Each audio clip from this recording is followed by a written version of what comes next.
So again, lesson number 4 requires active plan management, requires involvement on the employer and on the broker. Now, lesson number 5 is about a new concept called direct primary care.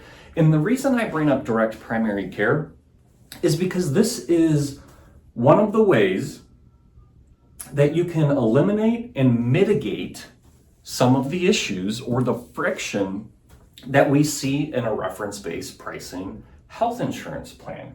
In addition, it also fills some of the gaps that reference-based pricing does not address. And so reference-based pricing does not address the quality of a procedure you get or how often you are utilizing healthcare services, right? It impacts the financials of the health insurance plan in its most simplistic term. We are putting guardrails up on egregious providers, but there are still other issues that exist within a health insurance plan. And direct primary care fill those gaps. So let's talk about what is direct primary care. In its most simplistic term, it is literally just a change in the payment model. It is a change in how we are paying primary care providers, where today they work in a fee-for-service environment, which means every time an employee, a spouse, a dependent goes into the doctor, they pay a fee for that service of seeing their primary care physician. What direct primary care does is it changes that payment to more like a gym membership type of model. You pay a monthly fee, and in lieu of that monthly fee, you get access to your primary care provider whenever you need to see them. Let's talk about what makes the secret sauce here and what's truly different, right? Because it's still the same, it's still a primary care provider. They're still practicing primary care, but this change in payment has a significant impact because today in a fee-for-service environment, the average primary care physician is taking care of a minimum of 2,400 patients a year. See, their reimbursement rates from the carriers and Medicare has not gone up over the past 10, 15 years. And they're struggling to stay alive. And the way they stay alive is by seeing more patients and more patients and more patients. And that is exactly the reason why when the majority of Americans go in to see their primary care provider, they might wait 3 to 4 weeks to even be able to see them. And by the time they actually get an appointment and they go in, they're going to sit in the waiting room for 30 minutes. They'll finally get in to see their doctor. Maybe it's their doctor. Otherwise, it would be a physician's assistant or a nurse practitioner. And then you'll get about 15 minutes with them. And what you'll notice in the 15 minutes is they're writing notes the whole time because they're super rushed, right? And that is part of their administrative process. Because they are seeing a minimum of 2,400 patients a year, they're only blocking 15 minutes for you. That's it. And so 15 minutes is about enough time to write a prescription or give you a referral to a specialist. And that's what we see happen in traditional health insurance plans is this constant referral and then overutilization of services because your doctor just doesn't have enough time. What direct primary care does, changing that payment model, it gives that practice a very predictable revenue stream. They know exactly how much they're going to get paid now, and you're cutting out the insurance billing part of this that you see in a traditional model. No, it's just a membership model. And believe it or not, because they cut out insurance, they save a ton of money on overhead. And what ends up happening in a direct primary care environment, because of the structure of the payments, is these doctors are now seeing a maximum of 600 patients per year.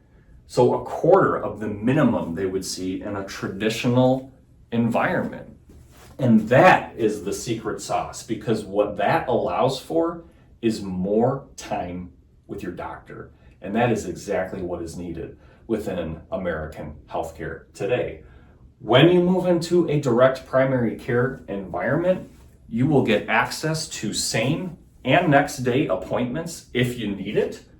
You will have an initial 2-hour appointment for an entire download of your family history. And you will have hour appointment blocks set up after that to ensure that you have the ample amount of time for your primary care provider to address the needs that you came into the appointment for. The fact is that direct primary care complements reference-based pricing significantly. So right off the bat, it completely eliminates any provider care access issues or any balance billing with primary care. Because again, you're paying that practice directly. You have a contract in place. There's no need for a balance bill because you know exactly what you're getting paid, and they have immediate access to you because they're buying a membership. So it completely eliminates for primary care those issues that we see in the reference-based pricing environment. And then I would also say that it mitigates the issues outside of your primary care. So think like specialists, think an inpatient or outpatient hospital. It's going to mitigate these issues significantly because of a handful of things. First, your direct primary care provider, I want you to think of them like a quarterback, right? They are your quarterback navigating you through the healthcare system. Where today, we just don't have that, right?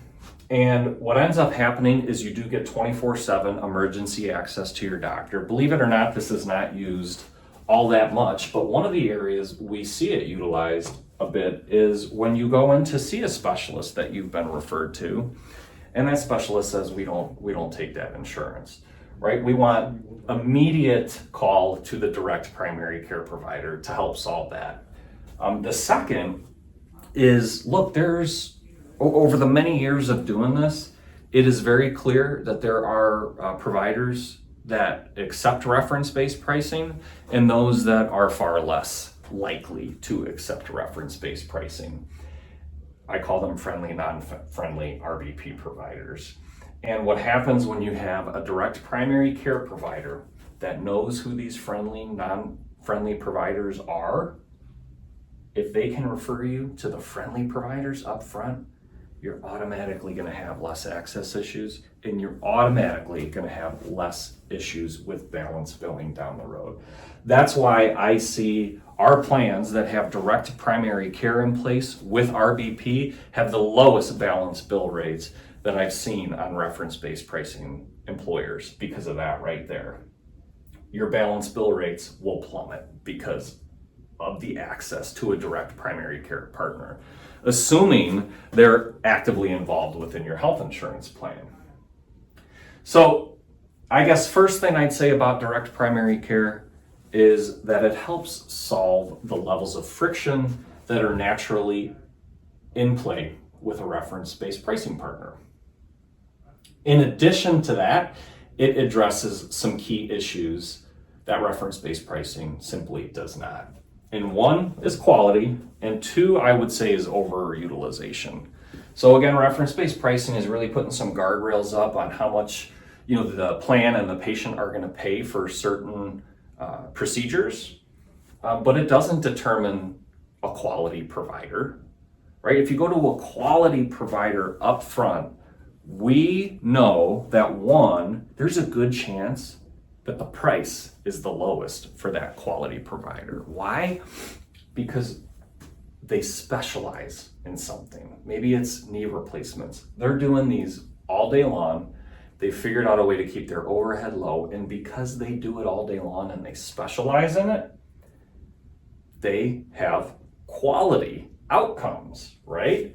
And then the second piece of this is because you have quality outcomes, you don't go back in for some sort of readmission. Do you know that in a carrier-driven plan, if you have a knee replacement today and you need to get that knee replacement redone because that provider messed it up, guess what? The plan is paying for that twice, right? We want to make sure we're sending to quality providers up front. That is going to help with the cost down the road. And then appropriate utilization. So I talked about how a traditional primary care provider, they just don't have a lot of time, right? And because they don't have a lot of time, most of what they can do is write you a prescription or a referral to a specialist. But when you change that 15 minutes to an hour, now you have ample time to talk about what's really happening and how you can treat the root cause of that problem instead of just treating the symptom. And this is where you can have an impact on the price of a procedure as well, right? The best part about a claim is that that claim never happens. You don't have to worry about it, right? There's no reason to send someone to a specialist if that can be handled by a primary care provider. Because guess what? When you go to a specialist, they're going to treat you for what their specialty is. If you're having knee pain, they're going to treat that knee somehow. So let's make sure we're getting the appropriate utilization. And this is probably my favorite part, about reference-based pricing is when you pair it up with direct primary care. In my opinion, it becomes a winning formula. Is it perfect? No. Is a health plan today in an insurance carrier market perfect? No. But what this does, it provides you savings, significant savings by implementing reference-based pricing. You're going to eat into that savings a little bit by implementing something like direct primary care, because you're going to pay more for primary care than you did before now. But at the end of the day, you're going to have employees that have more time with their doctors and that can actually get the issues that they have going on resolved in a timely fashion so they don't result in more issues down the road. So I can't stress enough, if there is one single way that an existing reference-based pricing employer can improve their health insurance experience for their employees, spouses, and dependents, it's add direct primary care in place. It is an unbelievable solution.